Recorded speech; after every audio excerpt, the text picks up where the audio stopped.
استبار دا د عربی په ژبه کې مشقت او تکلیف باندې ثابت قدم اوسېدلو ته ویل شي. نو مطلب یې دا دی چې ته ګر د الله تعالی عبادت کې تا باندې به تکلیفونه هم راځي، مشقتونه به هم راځي، نو په هغې باندې به حوصله نه بایلې، په هغې به ثابت قدم اوسېږي. استقامت چې ورته ویلی شي دا لوی څیز دی. وي د زرو کرامتونو نه یو استقامت دا بهتر دی.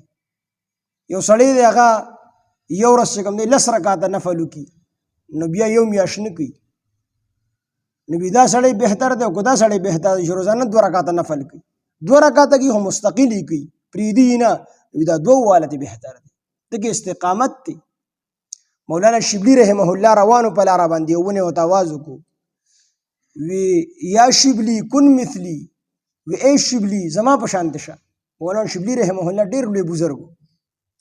دا منصور چې منصور چې بدار کړی و که نه، نو دی په خپل حال کې نه و دا منصور، نو دی خلکو په کاڼو باندې ویشتو، د به ان الحق ان الحق وی چې زه حق یم، زه خدای یم، زه خدای یم. دا د اولیاء خپل یو شان دی.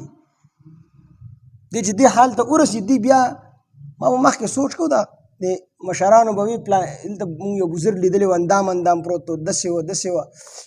بعضې لیوني پکې داسې یګېږي سره مونځ نه کوي، نو ما به سوچ کوو چې لکه دې مونځ نه کوي نو دې څنګه د الله ولی دی.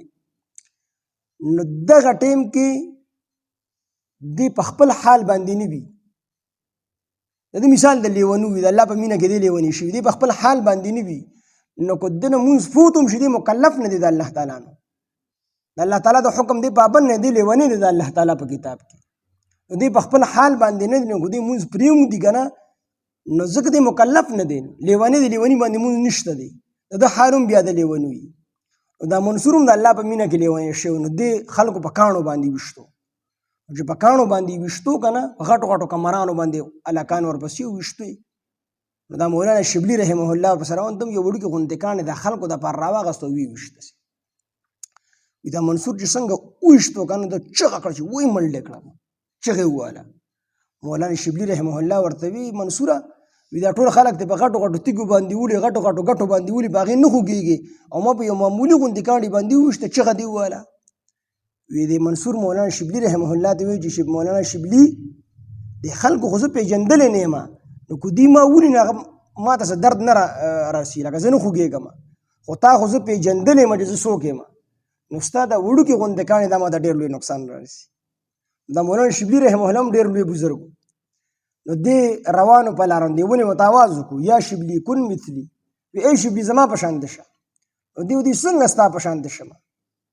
نو هغه ودې داسې زما په شانته شه. دې ونې ورته وي چې خلک ما په ګټو باندې ولي، زه ورله میوه ورکوم. نو دقه شانته که تا سره څوک بد کوي که ته ورسره ښه کوه. مولانا شبلی رحمه الله ورته وي ای ونې ته خو ډېره بهترینه ونه یې، ته خو د کمال ونه یې، خو دا راته ووایه ته دا کټ کېږې ولې، ته دا سوځېږې ولې بیا.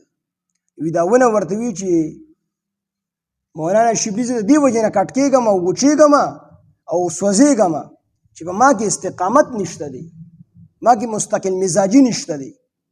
وی چې هغه څنګه وي چې کله هوا راشي کله مې داسې وړي، کله مې داسې وړي، کله مې داسې وړي، زه پټې زه ټینګه پاتې کېدی نه شم، نو د دې وجې نه زه وچېږم او سوځېږم. نو استقامت دا اوجد څیز دی.